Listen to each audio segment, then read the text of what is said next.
ان الحمد للہ والصلاة والسلام علی رسول اللہ اما بعد اعوذ باللہ السمیع العلیم من الشیطان الرجیم من حمزہ ونفخہ ونفثہ بسم اللہ الرحمن الرحیم وما آتاکم الرسول فخذوہ وما نہاکم عنہ فانتہوا۔ انتہائی محترم ناظرین اور معزز سامعین، اصلاح میڈیا کے پلیٹ فارم سے بندہ ناچیز حافظ ابو یحییٰ ایک دفعہ پھر آپ کی خدمت میں حاضر ہے۔ گزشتہ دنوں ہمارے ایک محترم بھائی نے جاوید احمد غامدی صاحب کی ایک ویڈیو ہمارے ساتھ شیئر کی، جس میں وہ اپنی عادت کے مطابق ایک مشہور و معروف حدیث کا انکار کر رہے ہیں۔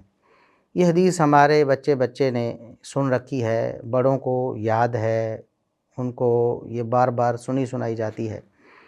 کہ رسول اللہ صلی اللہ علیہ وسلم پر پہلی وحی غار حراء میں نازل ہوئی۔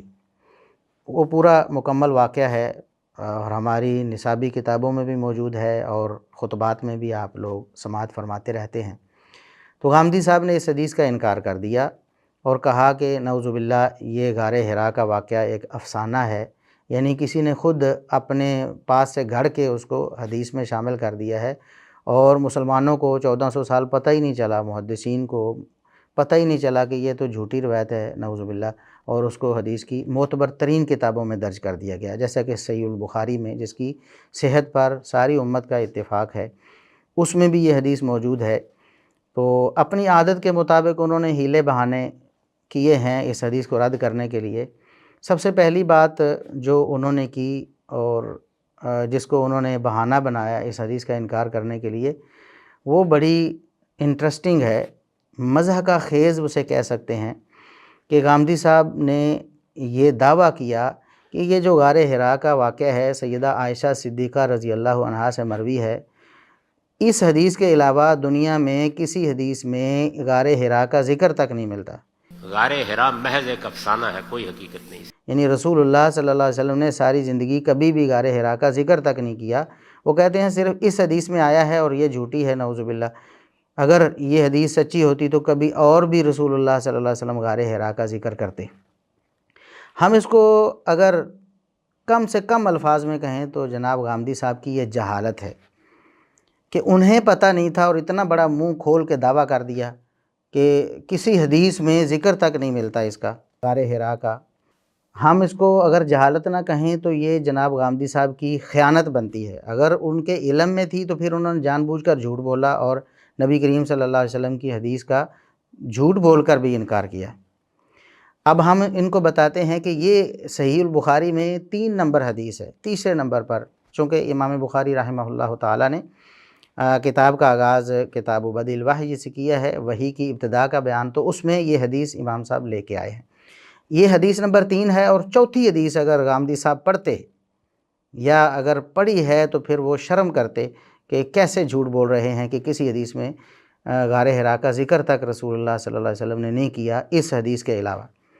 اب یہ حدیث سیدہ عائشہ صدیقہ رضی اللہ عنہا سے منقول ہے، جبکہ جو حدیث امام بخاری رحمۃ اللہ علیہ نے ذکر کی ہے وہ میں آپ کے سامنے پیش کرنے لگا ہوں، وہ سیدنا جابر بن عبداللہ رضی اللہ عنہ سے مروی ہے۔ اس کی سند الگ ہے، سیدہ عائشہ رضی اللہ عنہا کی حدیث کی سند بالکل الگ ہے۔ اب اس میں سیدنا جابر بن عبداللہ رضی اللہ عنہما کیا بیان کرتے ہیں کہ رسول اللہ صلی اللہ علیہ وسلم نے فرمایا، پھر وحی میں تعطل آ گیا، وحی آنا بند ہو گئی، کچھ عرصہ ایسا گزرا، تو اس کو بیان کرتے ہوئے رسول اللہ صلی اللہ علیہ وسلم فرماتے ہیں کہ میں آسمان کی طرف سے آواز آئی تو میں نے آسمان کی طرف دیکھا، فَإِذَا الْمَلَكُ الَّذِي جَاءَنِي بِحِرَاءٍ قَائِدٌ عَلَى كُرْسِيٍّ بَيْنَ السَّمَاءِ وَالْأَرْضِ، تو میں نے وہی فرشتہ یعنی جبریل امین علیہ السلام کو دیکھا، وہی فرشتہ جو میرے پاس غار حراء میں آیا تھا،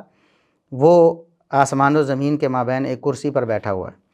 تو رسول اللہ صلی اللہ علیہ وسلم پھر دوبارہ اس کا ذکر کر رہے ہیں۔ غار حراء میں پہلی وحی کا ذکر الگ حدیث میں ہے، سیدہ عائشہ صدیقہ رضی اللہ عنہا کی حدیث، اور یہ حدیث بالکل الگ ہے، رسول اللہ صلی اللہ علیہ وسلم دوبارہ ذکر فرما رہے ہیں، صحابہ کو بتاتے ہیں کہ میں نے اس فرشتے کو دیکھا جو غار حراء میں میرے پاس آیا تھا۔ تو غار حراء کا ذکر دیگر احادیث میں بھی موجود ہے، اور صرف یہی نہیں بلکہ صحیح البخاری میں کتاب التفسیر میں بھی امام بخاری رحمہ اللہ تعالیٰ نے اس حدیث کو نقل کیا ہے، 4922، 4923 اور 4924۔ ان تینوں حدیثوں میں پھر دوبارہ غار حرا کا واقعہ آیا ہے، جس میں سیدنا جابر رضی اللہ عنہ بیان کرتے ہیں اپنے شاگرد ابو سلمہ بن عبد الرحمن رحمہ اللہ تعالیٰ سے کہ لا احدثک الا ما حدثنا رسول اللہ صلی اللہ علیہ وسلم، میں آپ کو وہی بات بتاؤں گا جو ہمیں رسول اللہ صلی اللہ علیہ وسلم نے خود بتائی۔ رسول اللہ صلی اللہ علیہ وسلم نے فرمایا، سیدنا جابر رضی اللہ تعالیٰ عنہ فرماتے ہیں کہ رسول اللہ صلی اللہ علیہ وسلم نے فرمایا کہ جاورت بحراء، میں غار حرا میں جا کے عبادت کے لیے بیٹھا تھا، پھر میں وہاں سے نکلا، پھر انہوں نے آگے دوسرا واقعہ ذکر کیا، لمبی حدیث ہے۔ تو بتانے کا مقصد یہ ہے کہ یہ غامدی صاحب کی یا تو جہالت ہے یا صریح خیانت ہے۔ جہالت ہے تب بھی یہ بہت بڑا عیب ہے کہ غامدی صاحب اتنا بڑا دعویٰ کر رہے ہیں کہ رسول اللہ صلی اللہ علیہ وسلم نے کبھی بھی غار حرا کا ذکر نہیں کیا سیدہ عائشہ رضی اللہ عنہا کی حدیث کے علاوہ۔ تو میں نے صحیح بخاری سے ہی 4 احادیث ذکر کر دیں جن میں صراحتاً رسول اللہ صلی اللہ علیہ وسلم نے اور موقع پر غار حرا کا ذکر فرمایا اور بتایا اپنے صحابہ کو کہ غار حرا میں ایک واقعہ پیش آیا تھا، جبریل امین میرے پاس آئے تھے وہی لے کر، وہی فرشتہ یعنی جبریل امین دوبارہ میں نے دیکھا۔ ایک بات تو یہ ہوگی کہ جناب غامدی صاحب کی یہ جہالت ہے یا صریح خیانت ہے۔ ہم امید کرتے ہیں کہ غامدی صاحب اپنی اس جہالت کو دور کریں گے، یا اگر انہوں نے خیانت کی تھی جان بوجھ کر تو اس پر اللہ رب العزت سے توبہ کریں گے۔ دوسری بات یہ ہے کہ غامدی صاحب نے قرآن کریم پر بہتان باندھا، یہ الزام لگا دیا، یہ دعویٰ کر دیا کہ قرآن کریم نے اس حدیث کو رد کر دیا ہے، نعوذ باللہ ثم نعوذ باللہ۔ کیسے؟ کہتے ہیں کہ سورہ نجم کے آغاز میں اللہ رب العزت نے پہلی وحی کا تذکرہ فرمایا ہے، پہلی وحی کے نزول کا واقعہ بیان فرمایا ہے، اور وہ واقعہ اس سے یکسر مختلف ہے جو حدیث میں وارد ہوا ہے۔ اللہ تعالیٰ نے پہلی وحی کے واقعے کو خود سورہ نجم میں بیان کیا ہے اور پورے واقعے کی تردید کر دی۔ حالانکہ یہ صریح جھوٹ ہے غامدی صاحب کا۔ سورہ نجم کا آپ خود مطالعہ کریں، سورہ نجم پڑھیں، کوئی تفسیر پڑھیں، دیکھیں 1400 سال سے امت تفسیر بھی کرتی آئی ہے، قرآن کو سمجھتی بھی آئی ہے، کسی نے کہا ہو کہ یہ پہلی وحی کا واقعہ ہے قرآن کریم کی، چلیں غامدی صاحب تو مانتے ہی نہیں نا کسی کو، تو قرآن کریم میں کوئی لفظ ایسا ہے سورہ نجم میں یا کسی اور آیت میں کہ یہ جو واقعہ ہے سورہ نجم کے آغاز میں یہ پہلی وحی کے نزول کا واقعہ ہے؟ صریح جھوٹ۔ بالکل اللہ رب العزت نے یہ نہیں فرمایا، نہ کسی آیت کا یہ مفہوم ہے کہ پہلی وحی ایسے نازل ہوئی تھی۔ دوسری بات یہ ہے کہ وَلَقَدْ رَآهُ نَزْلَةً أُخْرَى، اگر اس سے غامدی صاحب نے سمجھا ہے کہ دوسری وحی وہ تھی جس کا ذکر اللہ رب العزت نے یہ کہہ کر فرمایا وَلَقَدْ رَآهُ نَزْلَةً أُخْرَى، اور پہلی وحی اس سے پہلے جو سورہ نجم کی آیات ہیں وہ بیان کرتی ہیں، تو یہ بھی غلط بیانی ہے، یہ بھی بہت بڑی غلط بیانی ہے، کیونکہ وَلَقَدْ رَآهُ نَزْلَةً أُخْرَى اس سے مراد دوسری وحی نہیں ہے، اس سے مراد جبریل امین کو دوسری دفعہ اپنی اصلی صورت میں دیکھنا ہے، جیسا کہ احادیث میں موجود ہے کہ نبی کریم صلی اللہ علیہ وسلم نے جبریل امین کو 2 دفعہ ان کی اصلی صورت میں دیکھا۔ لہٰذا یہ کہہ کر قرآن کریم پر بہتان باندھنا کہ قرآن نے اس حدیث کا رد کر دیا اور قرآن نے پہلی وحی کا واقعہ یوں بیان فرمایا جبکہ نبی کریم صلی اللہ علیہ وسلم کی حدیث میں ایسے ہے، تو یہ بھی جناب غامدی صاحب کی کذب بیانی ہے۔ اللہ رب العزت جناب غامدی صاحب کو ہدایت دے، حدیث کا انکار کرنے کے لیے اتنا آگے چلے جاتے ہیں۔ پھر وہ کہتے ہیں کہ قرآن کریم نے جو بیان کیا ہے پہلی وحی کہ رسول اللہ صلی اللہ علیہ وسلم مکمل اطمینان اور یقین کے ساتھ وہ وحی سن رہے تھے، جبکہ حدیث میں ایسا نہیں ہے، یہ بھی غلط بیانی ہے۔ اس حدیث میں رسول اللہ صلی اللہ علیہ وسلم نے اللہ رب العزت کی وحی کے حوالے سے کسی شک و شبہ کا اظہار نہیں کیا، بلکہ رسول اللہ صلی اللہ علیہ وسلم اس صورتحال کو دیکھ کر جو پہلی دفعہ آپ سے پیش آئی تھی آپ پریشان ہو گئے، اور قرآن بھی اس کا مؤید ہے۔ قرآن کریم نے بھی ذکر کیا ہے کہ نبی کریم صلی اللہ علیہ وسلم کو وحی کے آغاز سے پہلے اس بات کا احتمال تک نہیں تھا، آپ کو خیال بھی نہیں آیا تھا کبھی کہ یہ قرآن یا آیات میرے اوپر نازل ہوں گی، اور یہ اللہ رب العزت نے کئی ایک مقامات پر قرآن کریم میں ذکر فرمایا۔ وَمَا كُنْتَ تَرْجُو أَن يُلْقَى إِلَيْكَ الْكِتَابُ، ایک یہ موقع ہے، اور دوسرا مَا كُنْتَ تَدْرِي مَا الْكِتَابُ وَلَا الْإِيمَانُ، تو اللہ رب العزت نے بتایا ہے کہ محمد الرسول اللہ صلی اللہ علیہ وسلم کو کہ آپ کو نہیں پتہ تھا جب وحی آنی تھی، اس سے پہلے آپ کو نہیں پتہ تھا کہ آپ پر یہ وحی نازل ہوگی، اللہ رب العزت کتاب نازل فرمائے گا۔ لہٰذا ایسے موقع پر وقتی طور پر انسان کا حیران ہو جانا اور پریشان ہو جانا یہ کوئی بعید بات نہیں ہے۔ رسول اللہ صلی اللہ علیہ وسلم انسان تھے اور انسان ہونے کے ناطے ایسی چیزیں انسان کو پیش آ جاتی ہیں، غم بھی، بیماری بھی، پریشانی بھی، خوف بھی لاحق ہو سکتا ہے۔ تو رسول اللہ صلی اللہ علیہ وسلم کو اپنی جان کا خوف لاحق ہوا، آپ صلی اللہ علیہ وسلم کو اللہ کی وحی کے بارے میں کوئی شک نہیں ہوا، اور آپ صلی اللہ علیہ وسلم نے کبھی اس چیز کا اظہار نہیں کیا کہ اللہ رب العزت نے جو وحی نازل فرمائی مجھے اس بارے میں کوئی شک ہے۔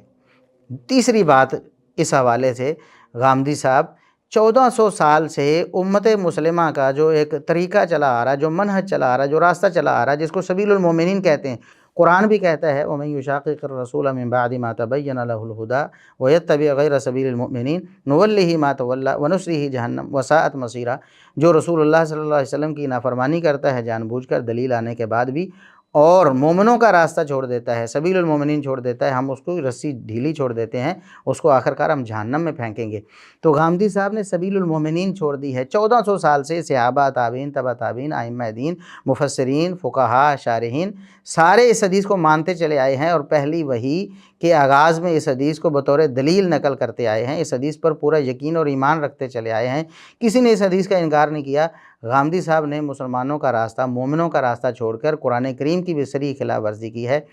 کہ وہ کہتے ہیں کہ 1400 سال کسی کو سمجھ ہی نہیں آئی، قرآن کی نعوذ باللہ غلط تفسیر کرتے رہے، یعنی 1400 سال قرآن کسی نے نہیں سمجھا ہے۔ محمد الرسول اللہ صلی اللہ علیہ وسلم نے کیا صحابہ کو نہیں سمجھایا تھا؟ صحابہ نے کیا تابعین کو تعلیم نہیں دی تھی؟ تابعین نے آگے پھر ائمہ دین کو یہ علم منتقل نہیں کیا تھا؟ کیا قرآن کریم کے صرف الفاظ اللہ رب العزت نے محفوظ بنائے ہیں؟ اس کا معنی مفہوم کیا موم کی ناک ہے کہ جو جس طرح چاہے موڑتا رہے؟ قرآن کی اصل حفاظت ہی یہ ہے کہ اللہ رب العزت نے الفاظ کے ساتھ ساتھ اس کا معنی مفہوم بھی اللہ رب العزت نے محفوظ فرما دیا ہے۔ چوتھی بات اس حوالے سے یہ ہے کہ جناب غامدی صاحب، ہم آپ سے یہ گزارش کرتے ہیں کہ آپ حدیث کا انکار کرنے کے لیے اتنا آگے چلے جاتے ہیں کہ قرآن کریم کی جو آیات آپ پیش کر رہے ہیں خود آپ کو ان کا ادراک نہیں ہوتا۔ آپ نے سورہ نجم کی ابتدائی آیات کو بہانہ بنانے کی کوشش کی اس حدیث کا انکار کرنے کے لیے، تو وہ تو خود آپ کے گلے کا کانٹا بن رہی ہیں، کیونکہ قرآن کریم میں سورہ نجم کی جو پہلی آیات ہیں ان میں اللہ رب العزت فرماتا ہے وَمَا يَنطِقُ عَنِ الْهَوَىٰ إِنْ هُوَ إِلَّا وَحْيٌ يُوحَىٰ۔ محمد الرسول اللہ صلی اللہ علیہ وسلم دین کے معاملے میں کبھی اپنی خواہش سے نہیں بولتے، آپ جو بھی فرماتے ہیں وہ اللہ رب العزت کی طرف سے وحی ہوتا ہے۔ تو قرآن کے علاوہ بھی رسول اللہ صلی اللہ علیہ وسلم کے فرامین وحی ہیں، یہ آیات ان پر دلیل ہیں۔ اور پھر آگے جو آیات ہیں اسی سیاق میں اللہ رب العزت نے سورہ نجم کے آغاز میں ہی فرمایا فَأَوْحَىٰ إِلَىٰ عَبْدِهِ مَا أَوْحَىٰ۔ اللہ رب العزت نے اپنے بندے کو وحی کی جو وحی کی۔ اب وہ وحی کیا تھی؟ صحیح بخاری اٹھا کے دیکھیں، رسول اللہ صلی اللہ علیہ وسلم کی حدیث موجود ہے، اس وحی کی تشریح موجود ہے کہ اللہ رب العزت نے وہ وحی کیا نازل فرمائی تھی۔ وہ معراج کا واقعہ ہے، سورہ نجم کے آغاز میں اللہ رب العزت نے واقعہ معراج کو ذکر کیا ہے۔ معراج کے موقع پر اللہ رب العزت نے اپنے نبی محمد الرسول اللہ صلی اللہ علیہ وسلم کو وحی نازل فرمائی، اور وہ وحی کیا تھی؟ اللہ رب العزت نے نمازیں فرض کیں، 50 نمازیں فرض کیں، پھر سفارش سے 5 تک آ گئیں۔ رسول اللہ صلی اللہ علیہ وسلم پر اللہ نے وحی کی 5 نمازیں فرض کی۔ قرآن کریم میں کوئی آیت 5 نمازوں کی فرضیت کی نہیں ہے، یہ حدیث وحی ہے۔ اللہ رب العزت نے حدیث کے ذریعے رسول اللہ صلی اللہ علیہ وسلم پر 5 نمازیں فرض کیں جو کہ قیامت تک آپ کی امت پر فرض ہیں۔ لہٰذا جناب غامدی صاحب، جو دلیل آپ نے پیش کرنے کی کوشش کی ہے اس حدیث کے خلاف، وہ دلیل خود آپ کے خلاف ہے۔ آپ کہتے ہیں کہ حدیث سے دین میں نہ کوئی کمی ہوتی ہے نہ کوئی اضافہ ہوتا ہے، یعنی حدیث چھوڑنے سے کوئی کمی نہیں ہوگی، حدیث ماننے سے کوئی اضافہ نہیں ہوگا۔ نعوذ باللہ، 5 نمازوں کی فرضیت قرآن کہتا ہے فَأَوْحَىٰ إِلَىٰ عَبْدِهِ مَا أَوْحَىٰ، اور حدیث یہ بتاتی ہے رسول اللہ صلی اللہ علیہ وسلم نے صحابہ کو یہ سکھایا ہے کہ وہ جو وحی تھی اس موقع پر اللہ رب العزت جو نازل فرمائی تھی، جس کا سورہ نجم میں تذکرہ ہے، وہ وحی نمازوں کی فرضیت کی وحی تھی۔ تو اللہ سے دعا ہے کہ اللہ رب العزت ان منکرین حدیث کو ہدایت عطا فرمائے، اور ہمارے مسلمان نوجوانوں کو جو سوشل میڈیا پہ دین سیکھنے کی کوشش کرتے ہیں، اللہ رب العزت ایسے فتنوں سے ان کو محفوظ فرمائے۔ سبحان ربک رب العزت عما یصفون وسلام علی المرسلین والحمد للہ رب العالمین۔